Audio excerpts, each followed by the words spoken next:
புறநானூரை வணங்கி தொடங்குகிறேன். நடுவர் பெருமக்களுக்கும் என் சக இளம் விஞ்ஞானிகளுக்கும் வணக்கம். நான் ஜெவி Abhinandu, team C, group C. Purananuru என்பது தமிழர்களின் வீர வரலாறு மட்டுமல்ல, அது அவர்களின் அறிவியல் அறிவு களஞ்சியம்.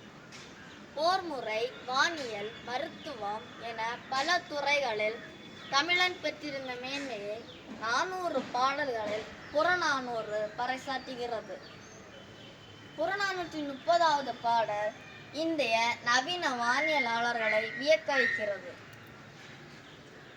சென்னாயிற்று செலவும் அன்னாயிற்று பறிப்பும் பறிப்பு சொன்ன மண்டிலமும் அறிவியல் உண்மை. பூமி, சூரியனின் இயக்கம், அதன் ஈர்ப்பு மண்டலம், காற்றே இல்லாத வெற்றிடம் ஆகியவற்றை இப்பாடல் விளக்குகிறது. பூமி உருண்டை என்பதையும் கோள்கள் சூரியனை சுற்றி வருகின்றன என்பதையும் மண்டிலம் என்ற சொல்லின் மூலம் 2000 ஆண்டுகளுக்கு முன்பே தமிழன் பதிவு செய்துள்ளார்.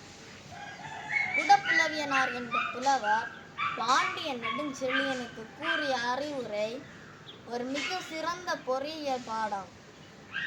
உணவு எனப்படுவது நிலத்தோடு நீரே. நிலத்தில் பள்ளமான இடங்களை அறிந்து அங்கே அணைகளை கட்டி நீரை தேக்க வேண்டும் என்ற நீர் மேலாண்மை அறிவியலை இது பேசுகிறது.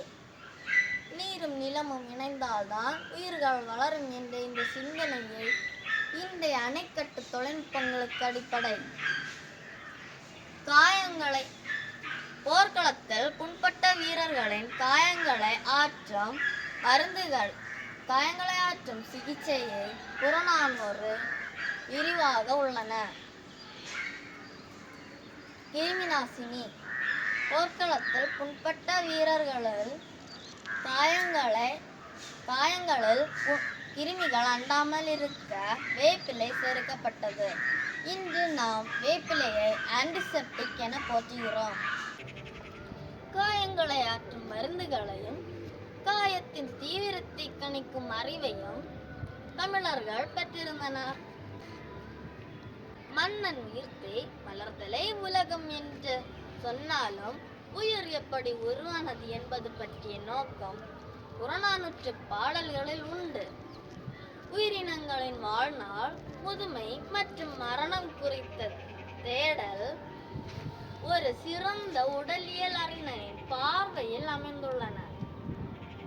அன்பு நண்பர்களே, யாதும் ஊரே யாவரும் கேளீர் என்ற உலகளாவிய ஒருமைப்பாட்டை சொன்ன புறநானூறு அதே பாடலில் வானம் பெயரினும் கோள்கள் நிலை மாறுவதை பற்றியும் பேசுகிறது. இலக்கியம் காட்டும் இந்த அறிவியல் பாதையில் பயணிப்போம். நம் முன்னோர்களின் அறிவை பாதுகாப்போம். புறநானூறு பயில்வோம். அறிவியல் தமிழால் உலகை வெல்வோம். நன்றி, வணக்கம்.